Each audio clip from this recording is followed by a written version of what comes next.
वंदे बोधमयं नित्यं गुरुं शंकररूपिणं यमाश्रितो हि वक्रोऽपि चन्द्रः सर्वत्र वन्द्यते। भवानि शंकरौ वन्दे श्रद्धा विश्वासरूपिणौ याभ्यां विना न पश्यन्ति सिद्धः स्वान्तः स्थितीश्वरः। तुम त्रिभुवन गुरुवेद बखाना आन जीव पावर आजाना विश्वनाथ ममनाथ पुरारी त्रिभुवन महिमा नित्य चिंतारी।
तो आइए प्रवेश करते हैं एक कालातीत कथा में, जिसकी काल गणना असंभव है। घटना युगों पहले की है कि जब अनेक अंतरिक्षों में अनेक ग्रहों पर उद्भव, पालन और संहार हो रहा था। अर्थात कई सारी सृष्टियों का प्रादुर्भाव और विलय हो रहा था। कई वहाँ की सभ्यताएं विकसित हो रही थी तो कोई नष्ट हो रही थी। अनंत कालों से चल रहा है और अनंत कल्प कल्पांतरों तक चलता ही रहेगा। यह अंतहीन क्रम है, परंतु यह घटना इस पृथ्वी नामक ग्रह की है कि जब यहाँ सब कुछ निशब्द था, समस्त पृथ्वी जल आप्लावित थी, तभी भगवान विष्णु ने वराह रूप धारण कर पृथ्वी के कुछ भाग को जल से बाहर निकाला, जिससे कालांतर में इस पृथ्वी पर जीव पनपने लगा। तो एक बड़ी काल गणना के बाद यहाँ मानव पैदा हुआ, किंतु उसे किसी प्रकार का बोध नहीं था, किसी भी प्रकार की अभिव्यक्ति की समझ नहीं थी। ना तो उस समय शब्द था, ना कोई वर्णाक्षर। चराचर जीव जगत अपने अपने समूह में एक मूक दृष्टि से एक दूसरे को निहारते थे, लेकिन कुछ भी अभिव्यक्ति नहीं कर सकते थे। चारों तरफ इस पृथ्वी पर सन्नाटा ही सन्नाटा था। प्राकृतिक स्वरों ध्वनियों के अतिरिक्त यह पृथ्वी निशब्द थी। ऐसे कई युग बीत गए कि अचानक ब्रह्मा को विचार आया कि पृथ्वी का निर्माण हो चुका है। विष्णु ने अपनी व्यवस्था भी व्यापित कर दी है, लेकिन शब्द की उत्पत्ति कौन करेगा? बिना वाणी अभिव्यक्ति कैसे हो पाएगी? जब ब्रह्मा और विष्णु को प्रेरणा हुई कि देवों के देव महादेव ही इस सृष्टि में शब्द की स्थापना कर सकते हैं, शब्द ब्रह्म का दान दे सकते हैं,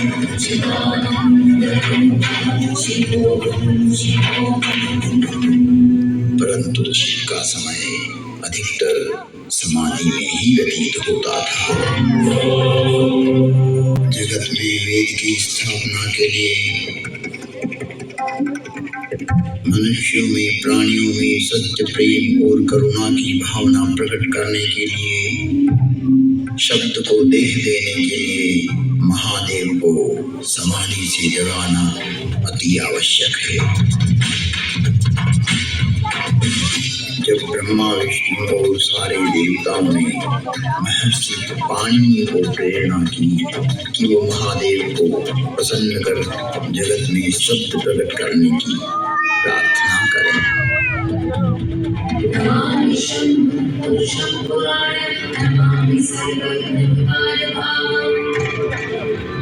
महर्षि पाणिनि की निष्प्रिय एवं जगत कल्याण की भावना से की गई तपस्या ने भगवान शिव की समाधि में विघ्न डाला। महादेव की समाधि असमय भंग हो गई। महादेव की जागते ही उनका रौद्र रूप प्रकट हुआ और उन्होंने अपना नाद शस्त्र डमरू उठाया और भयंकर तांडव करने लगे।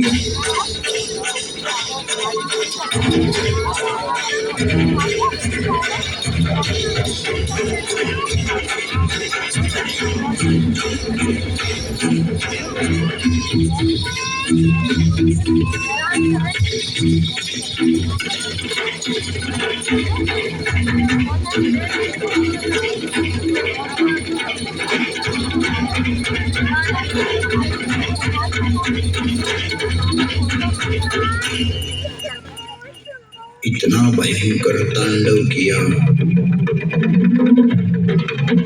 कि पृथ्वी हिलने लगी, आकाश में बिजलियां कौंधने लगी। पृथ्वी को हिलते देख ब्रह्मा ने सोचा, कहीं प्रलय की वेला तो नहीं आ गई। चारों तरफ समुद्र में उफान आ रहा था, हवाएं चक्रवात का रूप लेकर आकाश की ओर बढ़ रही थी।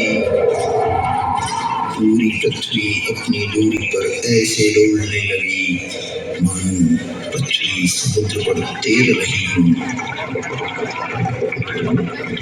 तब महादेव ने अपना डमरू बजाया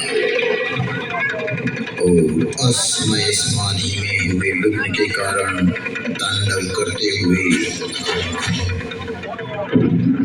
मानो अपने इस नाद से संसार को बधिर कर देंगे, इस सृष्टि को समाप्त कर देंगे और उसकी तीव्रता को प्रकट करते हुए प्रचंड एवं भीषण गणगोर ध्वनियां पैदा करते हुए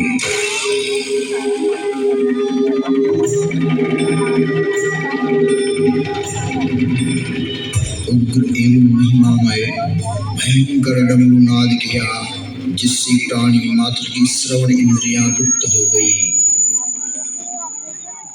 नाद इतना भयावह था कि प्राणी मात्र के कर्ण भेद हो गए। कुछ काल के लिए यह स्थिति बन गई। महादेव तांडव करते हुए अपने उग्र नाद वाद्य से कुछ ऐसी शाब्दिक रचना की जो आज इस मंडल पर शब्द और श्रवण का कारण है। जिसे महर्षि पाणिनि ने अवरुद्ध हुई अपनी श्रवण इंद्रियां पुनः जागृत होने पर शब्दों में पिरोया। जगत कल्याण के लिए महादेव की प्रेरणा से नाद वाद्य से निकली हुई ध्वनियां जो आज इस संसार में व्याप्त है। इस बहुमंडल पर कोई भी व्यक्ति किसी भी भाषा में अपनी अभिव्यक्ति करता हो, उसका उद्गम स्रोत महादेव का डमरू ही है। और वो डमरू इस प्रकार बोला, ऐं ऋ ऐं ऐं भयवरट लं यमगणनं जभय गणदश जब गणदश खपचटत चटतव कपय शशशर हल।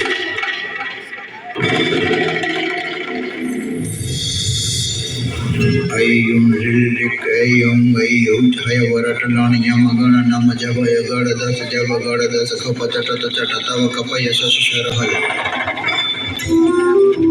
यह था शिव का नाद शस्त्र से उत्पन्न हुआ शब्द व्याकरण। इससे शब्द की संरचना हुई और डमरू ने जिस प्रकार ये 14 शिव सूत्र परमात्मा शिव ने जगत को दिए, वो आज सभी की अभिव्यक्ति का कारण है।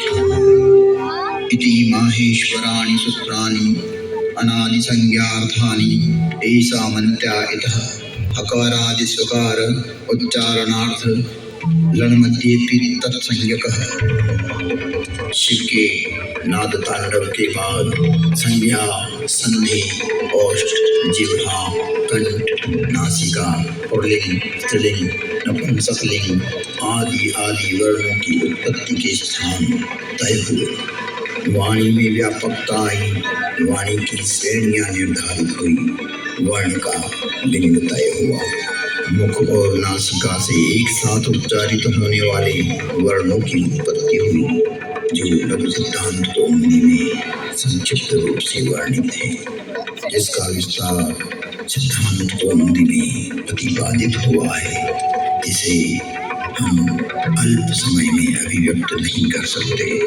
शिव के निनाद तांडव के उपरांत महर्षि पाणिनि ने शब्द की रचना की और अक्षर को रूप देने के लिए प्रथम प्रार्थना की। नत्वां सरस्वतीं देवीं शुद्धां पुण्यां करोम्यहं पाणिनीय प्रवेशाय लघु सिद्धांत कौमुदी। महर्षि पाणिनि ने विनय कर लघु सिद्धांत कौमुदी की रचना की, जो आज इस जगत में सर्व भाषाओं का मूल है, जो कि सनातन है, शाश्वत है। नृत्यावसाने नटराजराजः ननाद ढक्वां नव पंचवारम् उद्धर्तु कामादि सनकादि सिद्धे एतद्विमर्शे शिवसूत्र जातम्। तुम त्रिभुवन गुरुवे बखाना आन जीव पावर का जाना। विश्वनाथ ममनाथ पुरारी त्रिभुवन महिमा विदित तुम्हारी।